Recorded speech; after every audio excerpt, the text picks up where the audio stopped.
have to personally admit when. So as they join, or if they're in the waiting room before you, you have to click them in. Otherwise, at the bottom, there's a participants option, and it will give you the option to admit all at one time. But if people come late, they always do.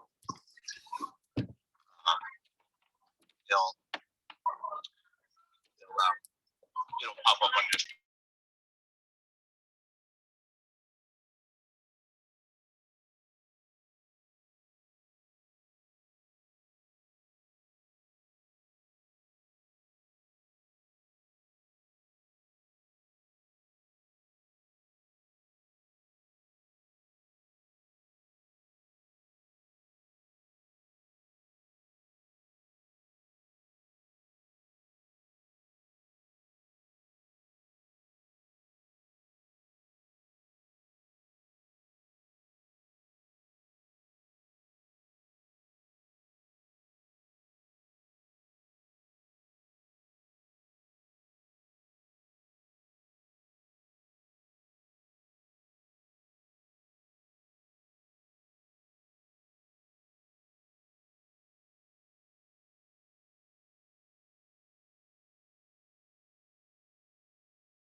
Nobody else has joined yet, so.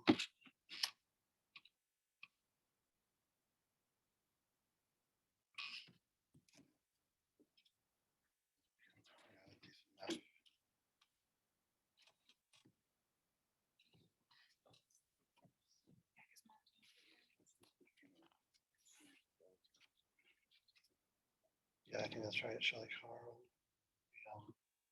We're waiting on her to join. Let's see if I can find her on.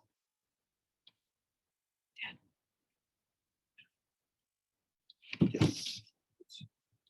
No, it's not Shelley Carl, it's Keelan.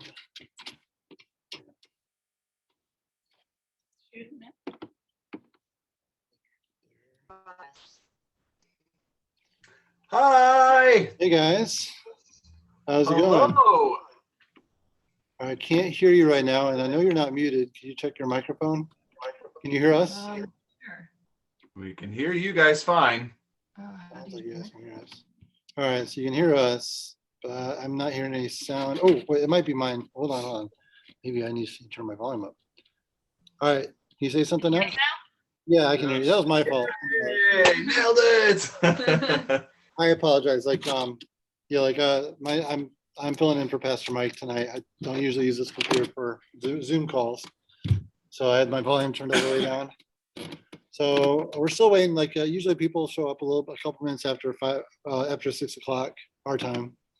So, but how are you guys doing?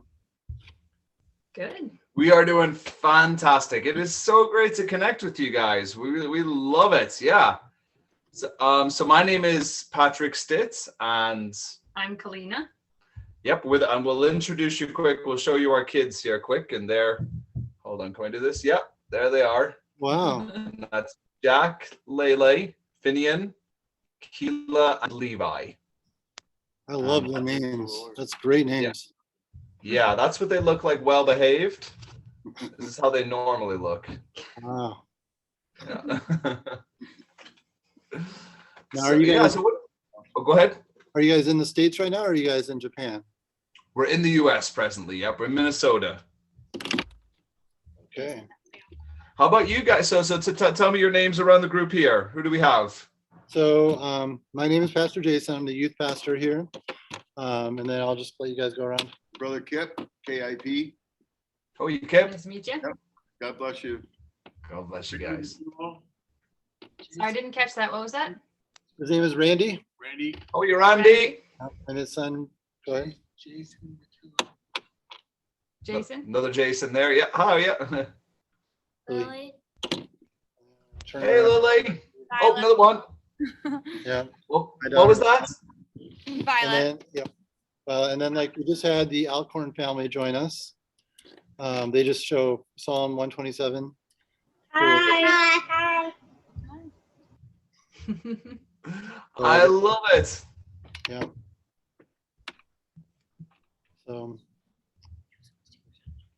So did you guys grow up in Michigan or No, we're in Minnesota. Minnesota? I'm sorry. Yeah. Minnesota, Michigan. It's all the same cold, generic Midwestern stuff. You guys know.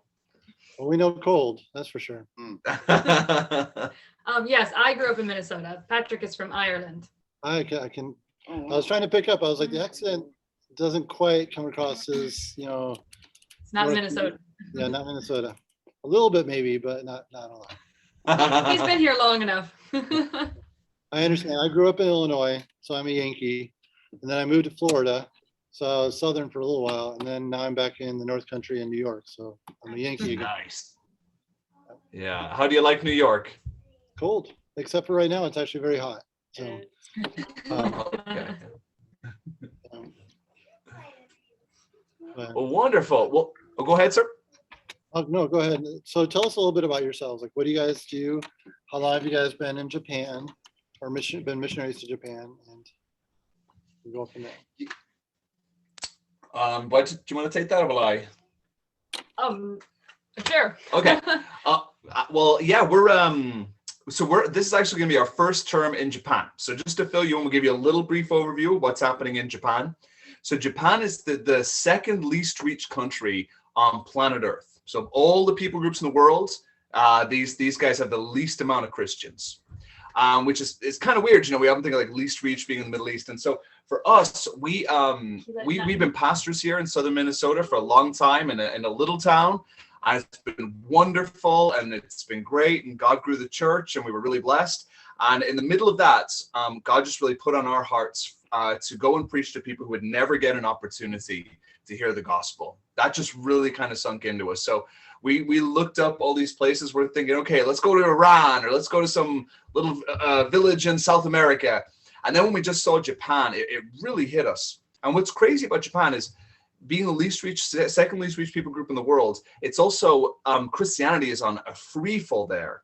They estimate about 85% of Japanese Christians are over 65. And of the top 20 unreached people groups, it's the only one where Christianity is legal. You can legit go into Shinbun station and start just yelling at people, repent sinner, totally legal. Wouldn't work very well. Wouldn't work, not a great idea, but you can do it. So we are heading out there. God has just laid in our hearts to design a church for Japanese people. So we're going to go to Osaka, Japan.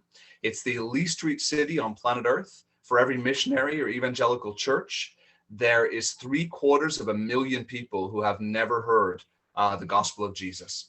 So, yes, sorry, I know I'm doing numbers. No, I enjoy numbers. I can connect with numbers. That's fine. Okay, good.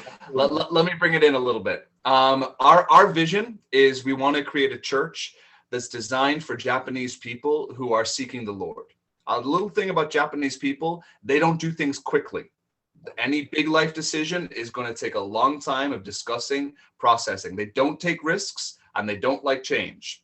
So when you say, stop doing what you're doing and start being a Christian, that for them is going to be about a 2 to 3 year decision. So what you have to do in the meantime, you have to love them. You have to be their friend the whole time. You have to still go get burgers with them and go fishing with them and go hiking with them. And you can't pressure them, but you love them. You make them feel welcome at church. And you continue just to share the gospel, continue to teach them. And that's kind of the process of how evangelism works in Japan. So we're trying to create a church that's going to support that. That's great. I like that. That's really cool. So have you guys gone to visit Japan before you made your decision, or is this going to be your first time setting foot in Japan? I've been there actually. Yeah, I've been in Japan and loved it. It's a super cool place.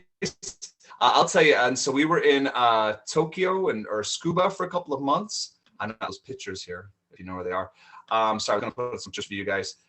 But yeah, so we were out there for a couple of months, and we just got to preach. We got to meet up. We met with a lot of students. We did university teaching, and yeah, it was fantastic. Japanese people are very, very open to hearing about the gospel, but they're very, very slow to convert. They want to hear all about Jesus. They want to hear all about the Bible, but actually kind of making the transition to Christianity. I'll do the best club there if I could. Yeah, and so just to show you, this is a really big group that loves to study in Japan is university students. So when I was over there, just guys. I can't share my screen. I was going to show a picture. But yeah, universities love to hang out. They want to play Nintendo and American food. And they love to hear about Jesus. Whatever that looks like, they'll spend time just hearing the gospel. They'll go to 3 or 4 in the morning because they want to hear all about the good news. That's really cool. So that's an interesting way to look at it. Like you got, lots of conversations, but slow conversion. So, but hey, I bet like once they do convert, they're very dedicated, I'm sure.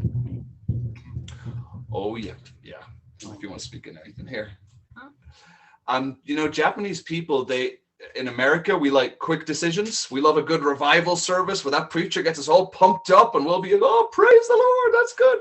They process, they go home and they think about. So yeah, it's a very different kind of journey that they go on things. So, but they look at it when they're in relationship, it's covenantal relationship. Even if they're mad at you, they want to stick with you. When they're Christian, it's covenantal Christian. This is life now. These are my people. This is my beliefs, and we don't shift from that. So yeah, you're absolutely right. They form very strong faith once they've entered into faith. That's good. Yeah. So building relationships with people will be key for us in starting the church, is by meeting with people and establishing that community even before we get people converted. Because they won't. We will have to have those kinds of friendship relationships in order to build the trust for them to even want to consider our religion. So that's going to be the start of our ministry. That's good. So a lot of discussions. So do you guys like to talk? Do you have a lot of experience talking to people about I don't know. I know you guys are pastors in South Minnesota. So do you feel the kind of conversations you've had with your congregation has kind of prepared you a little bit for the congregations you're going to have in Japan? So a little bit about English teaching. English teaching. Well, he was asking about the sharing the gospel. Yeah. One of the big things that they love to talk about is they love philosophy. So they love to talk about the big things of life. So it's really funny. when you're over there, you'll be talking about whatever, and they're like, oh, tell us more. And you'll go to like 3 or 4 in the morning, and they'll keep telling us more. And the weird thing is, Japanese people are super polite, like hyper polite. You go to the grocery store and you pay for your stuff, and they're like, arigatou gozaimasu, arigatou gozaimasu, arigatou gozaimasu. You're like, just relax. I just bought some gum. We'll get through this. And so when they're listening, like just a continuous listening, I'm often thinking, are you guys just being polite? Is this like Japanese politeness that you're just letting me ramble on? And so I ask them that, and they always say, no, we want to hear. And part of the reason for that is Japanese people don't like to talk about deep issues. They have a phrase there that says, the nail that sticks up the furthest is the highest, is the first to get hammered down. Well, they like to talk about them, but they don't like to start the conversation. Oh, you're right. Sorry, that's right. You're right. Absolutely. They don't want to be the person who brings up the topic, because it's kind of an awkward thing to talk about, and it makes you stand out in the group. They want to talk about things that just create group harmony. So they'll talk about, shallow stuff like the latest movie they went to or something. But even though people want to talk about deeper things, they're too afraid to come out and ask about it or bring it up. So. Yeah, but when you're there, they say, but it's okay. You're a foreigner. You don't know the rules, so you can be as deep as you want. And I'm like, yeah. All right, yeah, starting local conversations is my spiritual gift.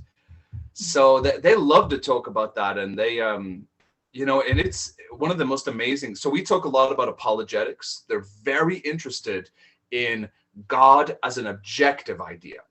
One of the most powerful verses we got to share in Japan was Luke 2, verses 1 and 2. In those days, Caesar Augustus declared a census be taken of the entire Roman world when Quirinius was governor of Syria. So Joseph went with his betrothed Mary to Bethlehem, the city of David, for he was from that region. And the fascinating thing, you read that, and we might think that's kind of a boring Bible part, but they get really interested. They're like, wait. I thought this was a God story. And you're like, yeah, this is a God story. And they're like, no. This is a history story. These things are real. These are real history. And I'm like, yeah, I know. God came into real human history. They're like, no. God goes into myths. God is once upon a time in a land far, far away. And you're saying, let me tell you, God is no longer a fairy tale. He is real. He is tangible. He's the Logos. People touched him and they heard him and they get really like, so God is real. And they always say, Honto desu ka? Is this the truth? And you always say, Honto desu, this is true. So the idea of an objective, real Logos God that you can touch, that just blows their mind. And they love that because that's not fairy tale. That's science. That's history. Things they really get excited about. That's really cool. I love that. I love discussing apologetics. I feel like it's not discussed enough in American churches, definitely. There are a lot of people who I deal with young people. So when they graduate from high school and they go out either in the workplace or in college, then their faith gets challenged and they have no idea how to respond to it, because, they aren't being taught those things. And so I love hearing that, people having those discussions and everything. So, oh, you'd love Japan. They geek out over apologetics over there. It's their fave. Especially like the college students. Yes. Very smart people. So tell me a little bit about your testimony. Have you guys been saved all your lives? How did you guys meet? How did you guys get to know God, and kind of when did you first feel called to missions?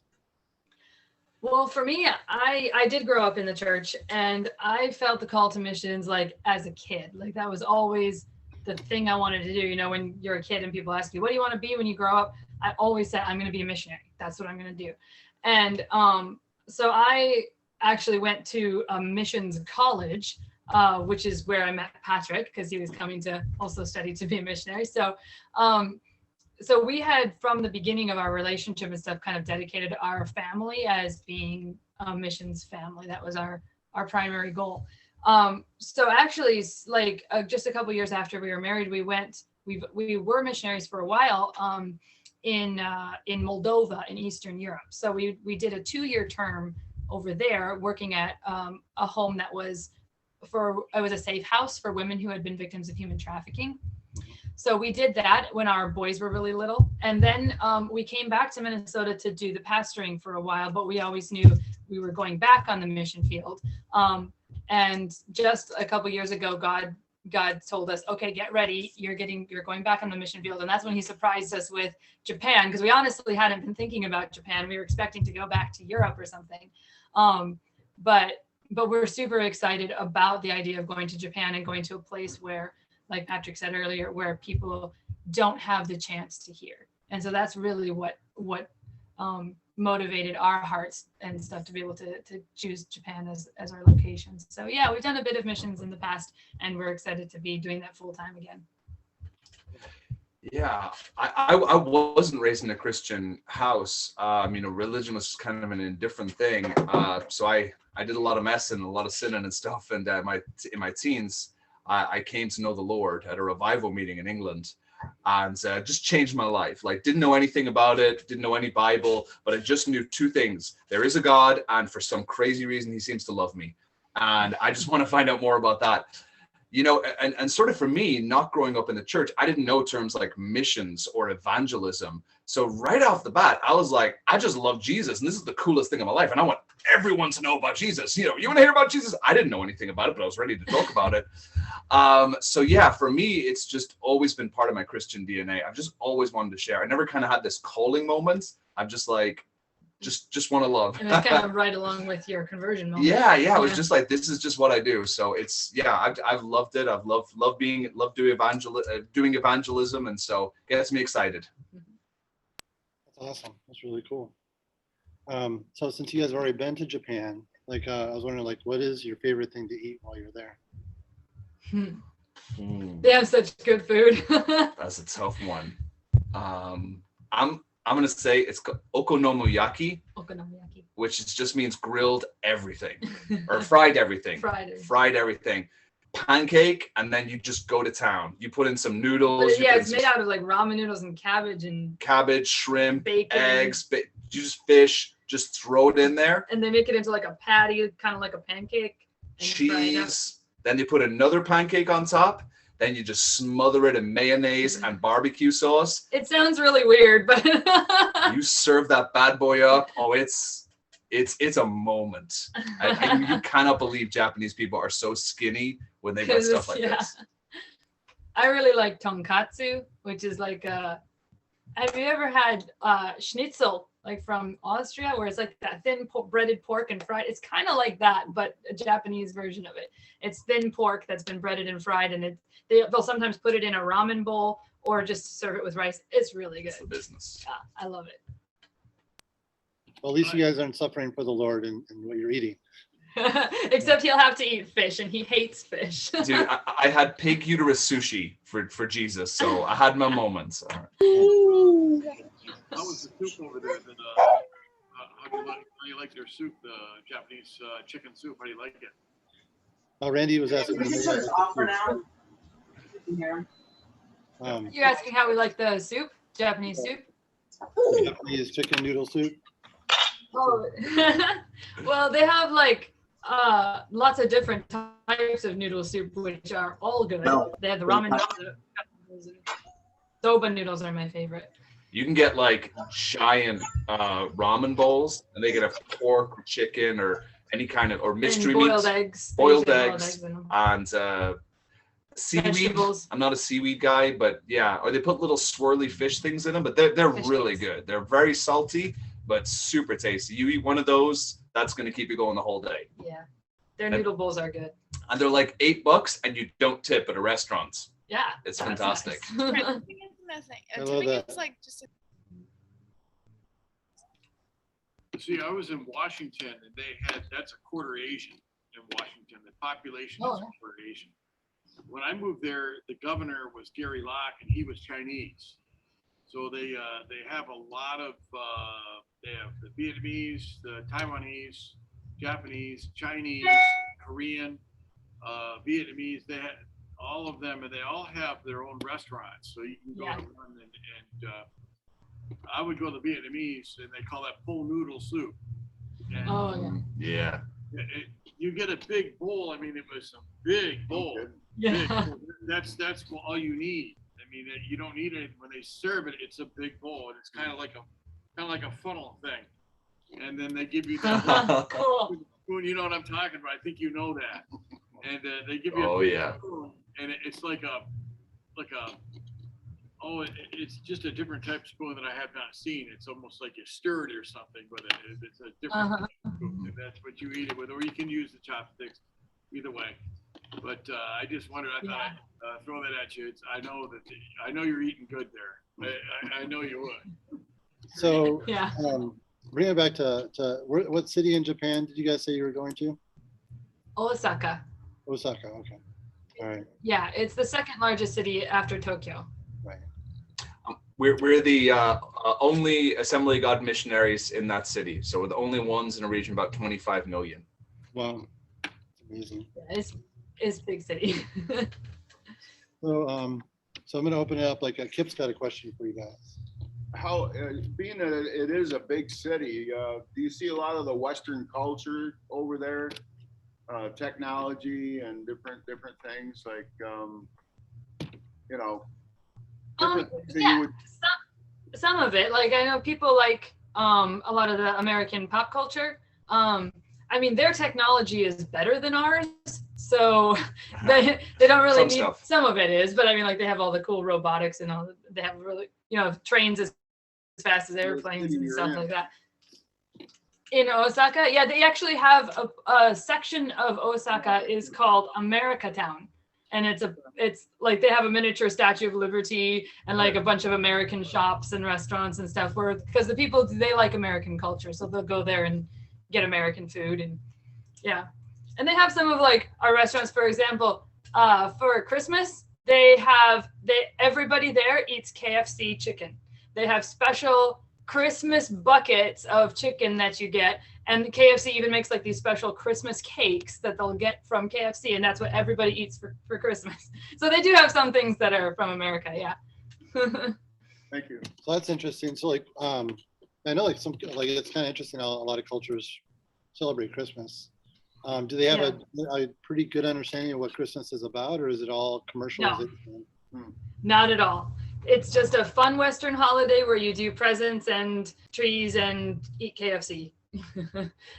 I got to, when I was over there, they were talking about Christmas, and I asked them, "You guys know what happened at Christmas time?" And they look at each other and like, "Oh." One guy goes, "Oh, Santa Claus's birthday." I'm like, actually, it was Jesus's birthday. And I went, "Oh," and they were like, "Okay, that's cool." And one guy goes, "How old is Jesus now?" And I said, "How old do you think he is?"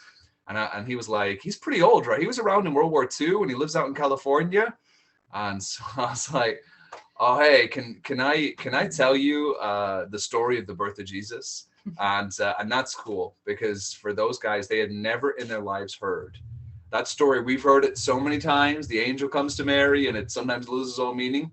But for the first time in their life, they heard that God entered into human history. They heard that the King of Kings, the Lord of Lords, was born in a barn and slept in an animal's feeding trough, not in a palace, not in greatness, but in humility and in poverty.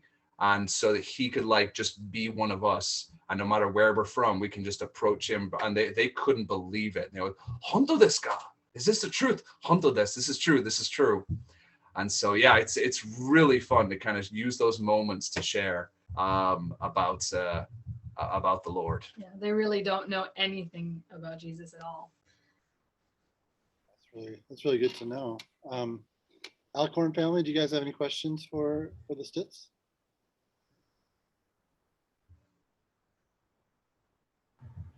So when you're going there, what's step one? Learning the language. Yeah, our first term there will be focused on two major things: learning the language and forming relationships. So and the two go hand in hand, because you can't have a relationship with somebody who doesn't speak English if you don't speak their language. So we're going to do a lot of intensive language study and getting involved in the community, joining different groups, and getting our kids involved with kids groups and things that they're doing activities in order to meet people and build those relationships and build those friendships. Because our goal is to go and start a church. But like when you plant a church in America, you find like the Christians in that area, you got your team, and you start it with a group of 100 people or whatever. But like in in Osaka, when we're starting our church, there aren't any Christians, so we have to actually just make friendships with people first and do that kind of one-on-one relationship and discussion of the gospel before we can even actually plant the church. So that will be our step 1 and 2. I guess that was 2 steps.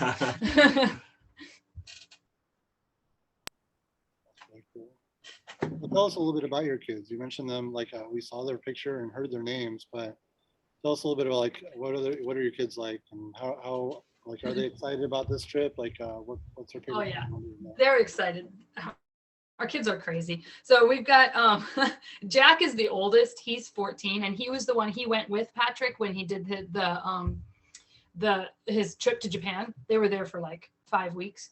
And so he is stoked about Japan. Like he went there and he came back and he was just like telling his siblings, Japan is the coolest thing. They have the best food and they got all, Nintendo and anime and all the things that he is into is from Japan. So he's super excited about going. Finian is our second one. He's 13 and he's like into science and math. He's a science geek. He wants to work for NASA when he grows up, that kind of a thing. So he's excited about it too, because they have all kinds of like science and technology museums and stuff over there because they're really big into that.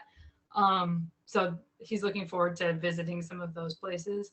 Levi is 12 and he's actually really enjoying our itineration process of going to all the churches and sharing with people about Japan. He loves to go to the kids' churches and speak at the kids' churches. He put together his own PowerPoint and has Japanese candy he gives out and stuff. And he loves to share about the mission. And then we've got 2 little girls. Alethea is 7, and she's almost 8, and Keela is 5. And Alethea is crazy. She's creative and like bubbly and like loud and energetic, and everything is the best thing ever. Everything is exciting in her life. So she's excited just because she's excited about everything. And then Keela is 5 and she's much quieter. She loves to sit and read books and do that kind of stuff. So, but they both also really like a lot of Japanese culture. They especially love Studio Ghibli movies. So like they love, I don't know if you've ever heard of them, but they're Japanese cartoons that they adore. And so they're excited to go there and to see all their favorite characters in the shops and stuff like that. So yeah, they're all have a good attitude about it and are looking forward to it. So I know a few years ago, I remember I had met some other missionaries that are in Japan, and they had mentioned something about like the school days being really long for Japanese students. I don't know if it's like everywhere or just the city that they were in. Is that true where you guys are moving to? Yeah, it's everywhere. It's everywhere in Japan. They have. You can start, so. They have very intense school over there because part of their culture is it's an honor shame type of culture. So you have to, with your life, bring honor to your family and to yourself. And it starts right when they're kids. So they have to be the best at school and they have to go to the best schools and be the top of the class and do everything they can. So their actual school day is pretty normal length, but then there are all kinds of after school activities and extra classes and things that they can go to, and their parents put them in all of it because they have to, in order to keep up and be the best in their class, you have to do all the extracurriculars even on the weekends. And like they have a short summer vacation, but most kids do work studies and internships and all these extra classes during the summer to try to be top of the class. So it's extremely intensive and high pressure for the kids. And it gets especially bad when they're in high school. No, actually middle school is the worst because they're actually, in order to, you have to apply to certain high schools. You don't just go to the high school in your area. There's better ones and then less ones. And in order to get into them at the end of middle school, have to pass an entrance exam into the high school you want to go to. So middle school is exceptionally tough because it's preparing you to be able to pass the entrance exams to the high school you want to go to. And if you fail those exams and you don't make it into the right high school, then you have brought shame on your family and on yourself, and you'll never get the job you want and your life is ruined. And so it's really tough. Their schools are hard. Their rates have child suicide are by far and away the highest in the world, sure. because the kids are told, this is it, this is all that matters, you need to be good at school, and so they just feel such pressure. It's really horrible, and that's we can't reach, it's so hard to reach them. You couldn't have a youth pastor, because the youth would never come because they're way too busy. They don't have any free time. Yeah. So yeah, it's really, that's one of the toughest things that we see, because we just want them so desperately to know you are not defined by this exam. You are not defined by your grade. You are defined as being a child of God, and you are loved unconditionally. You are covered in his grace and his mercy, and your image is in his righteousness. And man, I'd say it's the most freeing, powerful message in the world to tell these young people, just that their value is found in the love of God. Yeah, and that kind of pressure continues into adulthood, because when even after they've finished high school and college and gotten their job, pressure remains. You have to be the hardest worker at the company. But the thing is, like in America, we view hard work by our productivity. Like if you accomplish a lot in a short amount of time and you're very efficient, then you're considered a hard worker. And like if you get everything done early, then you're like, oh, well, you can go home early.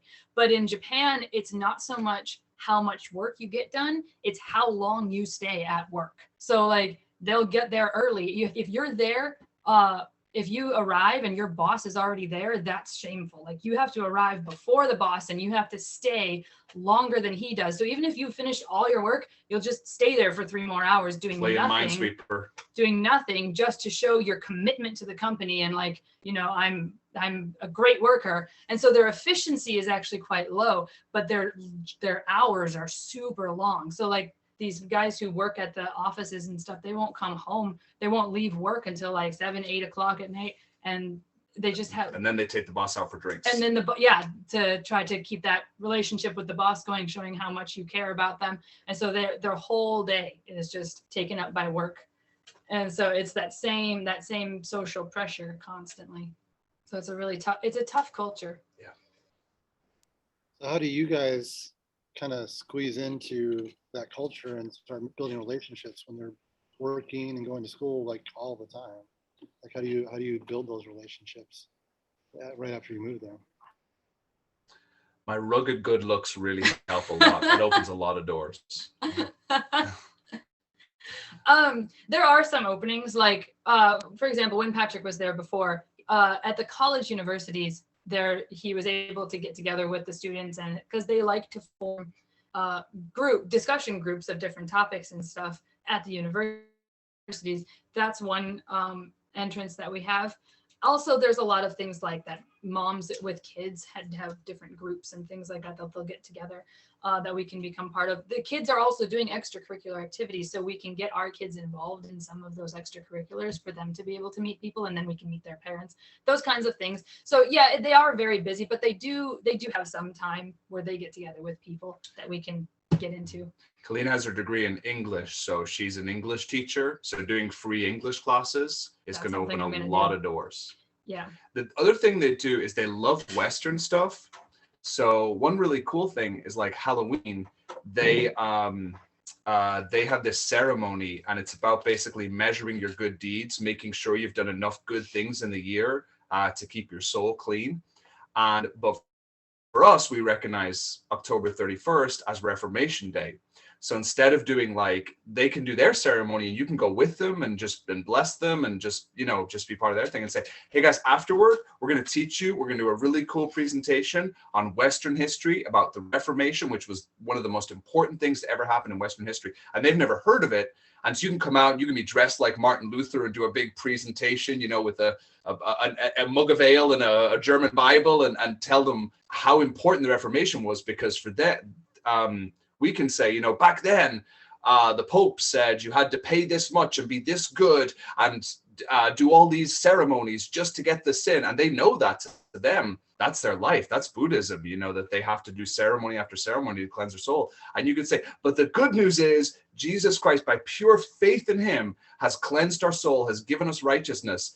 Like you can actually make a Western history presentation into a powerful gospel presentation at the center of one of their Buddhist ceremonies, but you have to be willing to go to theirs first, and then they'll come to yours. So it's really, you have to love them enough and respect them. And so things like that can really open up doors. Yeah, there's a lot of little opportunities that we're planning to take advantage of. You'll have to make sure that Patrick posts a picture of him in his Martin Luther outfit. We would love to see that. We would love to see that.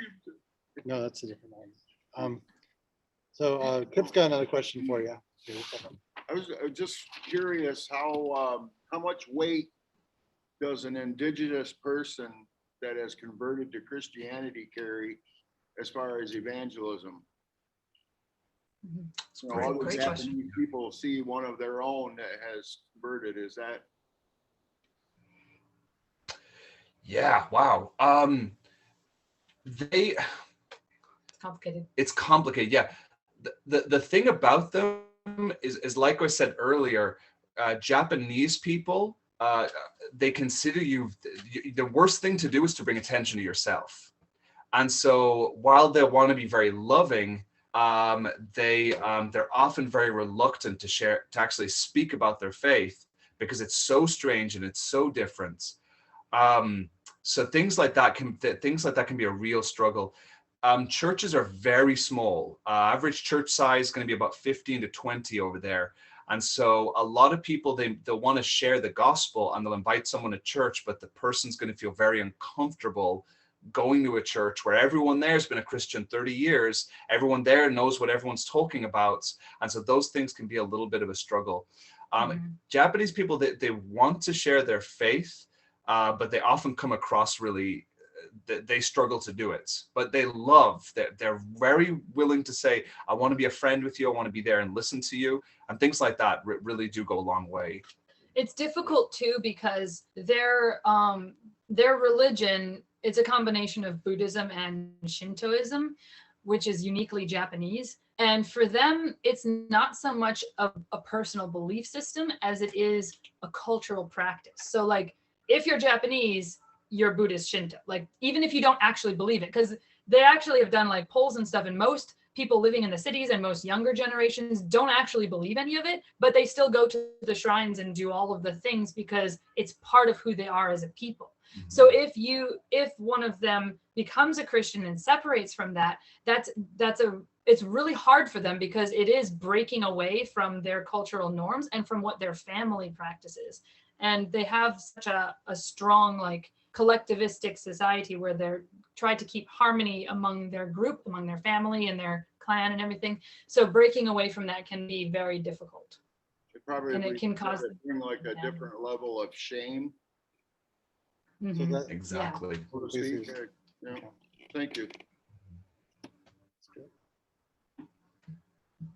all right, anybody else have any other questions for the group?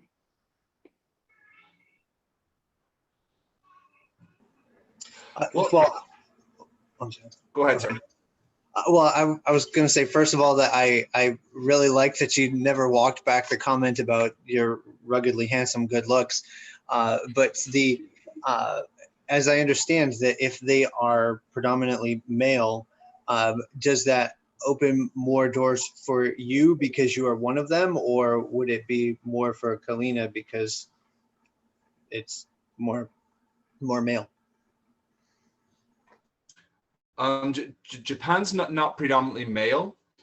The hardest thing of reaching, it is women are easier to reach. Younger women, well, the thing that moms are quite open, because most moms stay home in the early years, and so they have got time. Men are really hard to get to church. They're so busy. They're so busy. Like we said, they work 14-hour days usually on Saturdays. So if they get a Sunday off, they're not gonna get up early and go to church. It's just not gonna happen. So yeah, but so that can be the tough one. Young men in university will spend some time and go to church, but yeah, it's very tough to get men to go to church. Yeah. So if you hypothetically started a business for the ministry, would they put in long hours listening to you preach and minister to bring you honor? Oh, wow, I'd have to pay them a lot to make them want that job. It could. The thing with I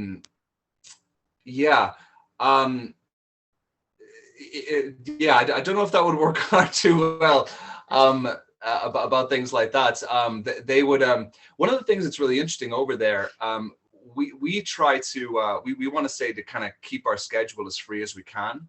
One of the tough things is Japanese people really respect you if you're busy. If you're always working, they think that's good for you, good job. But the hard thing about that is if you form a relationship with someone, you want to be their friend, and you're always telling them, oh, I can't this day, I can't this day, I can't this day. They'll respect you so much, they'll never, ever call you again. Because they're like, oh, he's too busy to meet with me. Good for him. Good for him. That's a good thing. They won't be offended by it, but then they won't ever connect with you again because they respect your busy schedule. Yeah. And so you have to kind of make sure that you have time open for people so that they will continue to connect with you. Yeah. And a part of that too, when we're starting our church, like, we don't want it to just be traditional Western style, like has to be Sunday morning. This is what we do all the time, because we want to have things available at different times during the week because people's schedules are so busy that we want to be able to utilize when people actually have time off, and to be able to hold services and different events at the times that they actually can come. So that's going to be a big part of when we're starting it and getting those relationships, is learning, like, when do people have that kind of free time to join the church. Good. So let me go back, or let me kind of come back around to the school thing. Like, so are your kids going to be going? Are they going to be homeschooled, or are they going to be joining this crazy school schedule that everybody else has in Japan? No, we're going to be homeschooling them, at least at first. They don't have enough of the language to be able to do the Japanese school, especially the boys who are going to be in high school level. Like, there's no way they could do the rigorous school that they're doing in Japanese. That would be impossible. So we're going to do homeschooling. There's a possibility further down the road that we would put some of them in like an international school or something like that. But for now, we're doing homeschooling. And so, like, when do you guys think that you guys will be able to go to Japan? Like, how close are you to raising your funds? We're hoping to go by the beginning of next year. We're past 50% with our monthly support. And so it's awesome. We're excited. So it's coming along really, really well. And so if it goes at this same pace, we should be done by the beginning of next year. And hopefully Japan's borders will be open by then as well. So that's the other thing we have to wait for. So right now it's completely closed off to foreigners for COVID? Yeah. Like, even missionaries that we know who live in Japan and like have a house there and everything, who were on furlough in the States, got stuck here because of COVID, and they can't get back. Like, they won't even let people who actually have a residence there come back in. So yeah, it's pretty closed down. How many missionaries are there to Japan, like at least from the Assemblies of God? How many are there? Not quite 40. So about 85% of our missionaries are on military bases, working exclusively with U.S. personnel. We have a few in Tokyo, but yeah, that's about it. We really only people that kind of work and have churches in the Japanese community. I mean, it's very few, maybe 6. So yeah, so it's a hard place to be a missionary. Yeah, but we're believing, honestly. We there's been so many prophecies over this. God is about to bring revival in Japan. Yeah, He really is. We're going to see. This season has been hard for them. When everything shut down, suicide rates just went off the charts. People just when they were cut off, they cut themselves off so deeply when they were quarantined, and it just got out of control.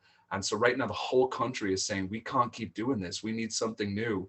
And, you know, when you tell them about Jesus, one thing they say is that people lied to me. They get really angry, and they don't get angry easy. They're like, I was lied to. They told me this life was all there is, and once it's over, it's over. They told me I was just an accident or just a random thing that happened. They told me the most important thing in my life was just to make tons of money, and you're telling me that there's something after I die, and you're telling me my life is important than money, and you're telling me that God really cares about me regardless. And they get kind of excited because this is so important. So right now, our phrase for our ministry is "Atarashi goto ga hajimaru." A new day is rising. Our firm belief right now is Japan's called the land of the rising sun. We believe that it's time for that sun to finally rise. It's time for God's light just to spread over that whole country, and them to know the love and salvation of God, just to abandon the idolatry of this workspace craziness that they've gotten into,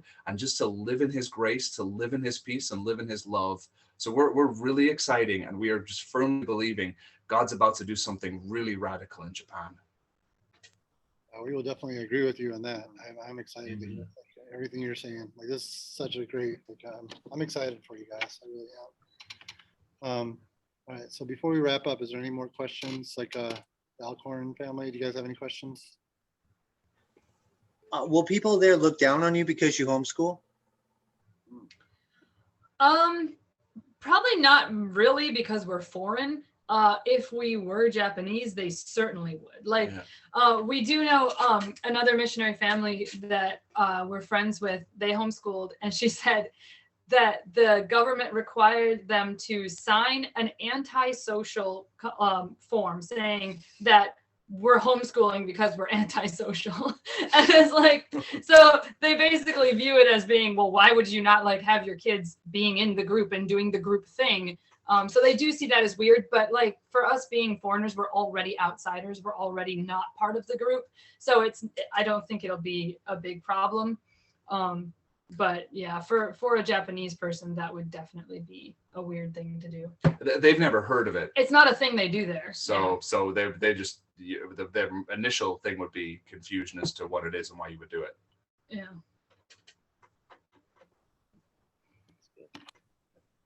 All right. Well, unless there's any more questions, I'll go and wrap it up. Like, I want to pray for you guys, and then, but before I do that, like, what is the best way we can kind of follow along with your journey and find out like what's the latest news about the Stitts and what are you guys doing now? And is it like sign up for our newsletter? For your newsletter? Yeah. So you can go on social media, Facebook or Instagram, Stitt Family in Japan. You can find us there. And our website is also stittfamilyinjapan.com. And you can sign up for our newsletters there. Great. Yeah. Or we'll come see you next time we're in New York. Yes, you are more than welcome to come. Anytime you guys. Let's do it. Enjoy this, our snow. Like, I know you guys are used to snow, but you guys are more welcome to come and join us and go sledding or skiing or anything like that we got around here. Let's do it. All right. Well, I'm going to go pray for you guys. And I thank you so much for taking time out of your busy schedule to meet with us. I'm excited. I'm really excited to see how God carries you into Japan and see the things that God's going to do there. I'm definitely going to agree with the prophecies that like God's going to put revival in Japan. Absolutely. Absolutely. Thank you guys so much for taking time to and hear our hearts. We really appreciate it. Yeah. Father God, I just thank you right now, Lord, for the Stitt family, Lord. I thank you right now, Lord, for their hearts, their willingness to go, their willingness to say yes and move their family to the other side of the world, to a different culture, to a different place, Lord. And Lord, I just pray now, Lord, that they're going to get through the other half of their funds, like raising up the other 50%, Lord. So they're going to be able to go at the time they want to at the beginning of the year. Lord, open the doors for when it comes to COVID. I pray now, Lord, that Lord, the Japanese government is going to recognize that they just cannot keep on quarantining people and keeping foreigners out. And Lord, that when they arrive, they're going to find people whose hearts are in a different place and whose culture is in a different place than they were before the quarantine started happening, Lord. And they're going to be even more open to the change that comes from the gospel of Jesus Christ. Father God, I just pray now, Lord, for their kids, Lord, as they prepare for this, Lord. I pray now that they're going to learn the language quickly and easily. They're going to build relationships quickly, Lord. And Lord, that the people that they come in contact with are going to be so hungry for the change that they bring to Okinawa, Lord. And Lord, just bless them, Lord. Thank you again for a chance that we get to hear their testimony and hear their story and see this little part of their journey, Lord. Lord, just thank you, Lord, for all that, Lord. In your name I pray. Amen. Amen. Well, I know I will be signing up for your guys' newsletter and checking on you guys on Facebook and friending you and all that stuff. So, but thank you again for spending some time with us tonight. We generally send them a little something, right? And like we will send you guys some funds towards your goal as well, like the churches. thanks. Very kind. Thank you Help very you guys out much. with that. But we love you guys and thank you again for it. And hopefully we'll get to see you guys in person sometime next time. Yeah. Let's do it. Let's do it. Mhm. All right. So you guys have a wonderful day. Thanks. Arigatou gozaimasu.